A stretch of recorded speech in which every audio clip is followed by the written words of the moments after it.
What do you say to young men who come to you for advice, who feel lost, who don't really know where they fit into society? I say that life as a man is exceptionally difficult. I say the most beautiful and the most terrifying thing about being a man is you're born without value. Society doesn't care about you. You're only going to be cared about based on how useful you are. You have the chance to build yourself up and become a superhero if you're prepared to do the hard work and be indefatigable enough to never quit. But if you're going to stand around and wait for a handout, nobody's going to ever respect you. And I think that a lot of people have forgotten about how difficult and how competitive it is as a man. We're always in constant competition with each other. And it's your duty as a man to stand up and say, I want to be as important and strong and good-hearted and God-fearing as possible. And I need to work hard to achieve those things. Dame Sheila Hancock says we've become too over-emotional as a society, crying too much about everything. Has she got a point? She's completely right. And the dangerous thing about overly emotional men is that they're dangerous. They're genuinely dangerous. This is what's crazy.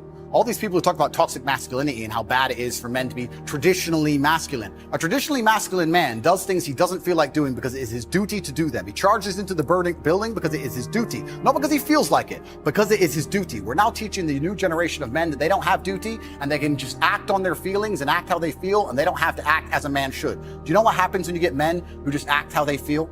You get school shooters, you get violence, you get rapists. Men who do not control their emotions are dangerous. If you find a man who is stoic, he's not going to hurt people. He's going to sit and think about his actions very carefully, and he's going to be a good man who protects and provides for his family. You find a man who just acts out on impulse and does whatever he feels like, you're going to find a dangerous man. Sitting here telling men to cry more and act with their feelings and it's okay to feel this way, that way, etc., and have no self-control. That is why we have the problems we have in the world. Absolutely not wrong. So when they talk about toxic masculinity, they have it completely inversed on its head, completely not wrong. We need to be teaching stoicism. We need to be teaching young men to understand that the world is very, very difficult. It's hard to be a man. You're going to feel bad sometimes. You just suck it up and perform anyway. Not to sit there and cry your eyes out or blame other people. Tough being a woman too in modern society. It's certainly tough being a woman, but I'm not a woman, so why would I speak on issues I do not understand? I'm a man. You can feel empathy for women. I feel empathy, certainly, but I do not understand their issues. See, a lot of men come up to me and they admire you. I've got to say, a lot of women I've spoken to don't admire. They think you represent misogyny. They think when they hear you not commit to saying the Taliban shouldn't be banning women from university education,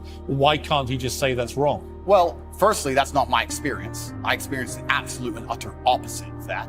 Secondly, it's because it's a moral point I'm making. My moral point is that I speak on things I understand. I speak on experiences I've had. But you believe in equality? I speak, yes. I speak on, sure. I speak on subjects I know intimately. I do not feel qualified. I'm a realist, and I do not feel qualified to sit and discuss the gender laws in Afghanistan. I have not been to Afghanistan. I have not researched the subject thoroughly. I'm not going to sit here and say how the Taliban should be running their country. It's nothing to do with me. I find it quite flattering, Piers, that although, I understand I'm monumentally influential, the most Google man on earth, etc., I find it very flattering that you think I have some kind of control over the domestic policy of Afghanistan. But I assure you I don't. I don't. No, so it's nothing to do with I'm not asking you to have a view on having influence on a domestic policy. I'm sure the Taliban couldn't give a stuff what either of us say about it.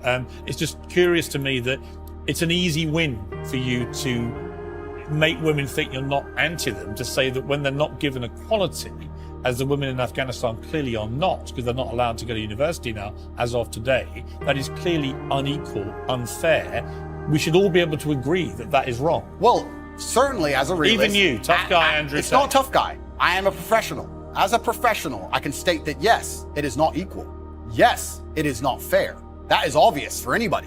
I'm not saying those things are not true. What I'm saying is it's nothing to do with me. Andrew Tate.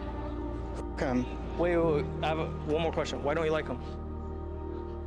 Because he's a fucking asshole. Well, my question is, why don't you like him? Because he's a misogynistic asshole who define misogyny. Trafficked women. He didn't though. Do you know who Andrew Tate is? Yeah. Do you like him? No. Why? Because I just think he says a lot of misogynistic stuff. Do you know who Andrew Tate is? Yes, I do. Do you like him? No. Why? He's really misogynistic. Do you know who Andrew Tate is? Yes. Do you like him? No. Why? Because he fucking sucks. Okay, that's not a reason. Do you have a reason why you don't like him? He's a misogynist. Define misogyny. I'm not fucking doing this. What's wrong? You know who Andrew Tate is? Yeah, I mean... Okay. What are your opinions on him? Do you like him? No, Why? because he's a misogynist. Misogynists are disgusting whether they're in Afghanistan or a swanky London studio. Am I a misogynist? Am I? I don't think. First thing she said, I don't even truly believe. If you're prepared to listen to me, I'll explain to you exactly why she's completely and utterly wrong. If you can go through the points again, she said. Do you think you're a misogynist? Absolutely not. I'm not a misogynist on any level. This is one of those buzzwords they just throw at people randomly. Homophobic, racist, misogynist, they just throw it out at people. What is your view of women? I'm a realist. What is your real view of women? I absolutely not only love women. I adore women. I have good relationships with women. Not a single woman has come up to me on the street since I've been canceled. Not a single one has said anything negative. Every single one of them has said positive things. You're a traditional male. I wish more men were like you. You understand your masculine roles. You understand what you're supposed to do. You understand you're supposed to protect women. You're exactly the kind of man I'd be looking for. I've never had a negative interaction with a female ever since I've been dubbed the biggest misogynist. Where is the... Please let me finish. I'm sorry, Pierce. Also, there's not been a single woman who's accused me of a crime, not a single woman who's accused me of rape, not a single woman who's come out and said anything from my entire past of 36 years I've done anything wrong ever. Anybody else with my level of fame, any footballer, any other movie star, at least has people who've come out and accused them of rape, X, Y, Z.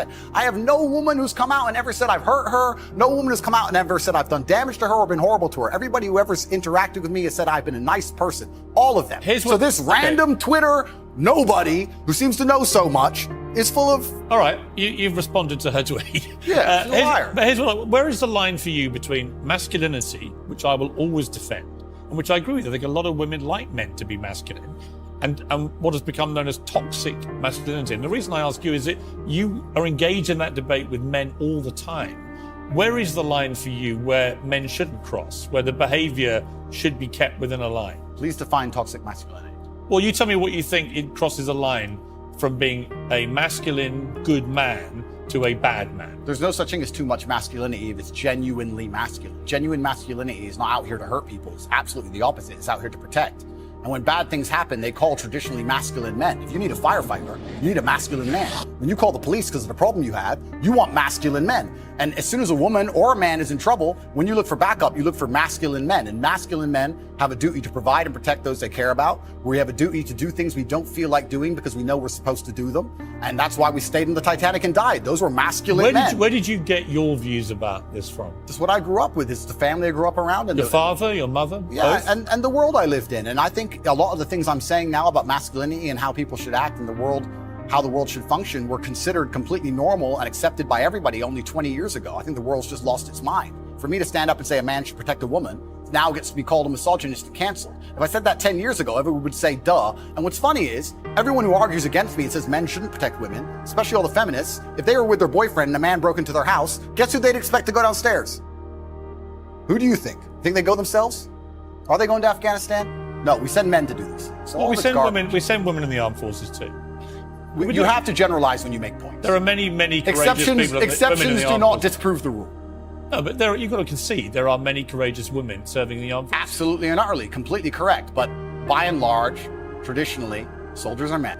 Exceptions do not disprove the rule. Well, it's not an exception. It's a fact that there are a lot of women now in the armed forces. Correct. But if you were to take the average soldier, they are a male.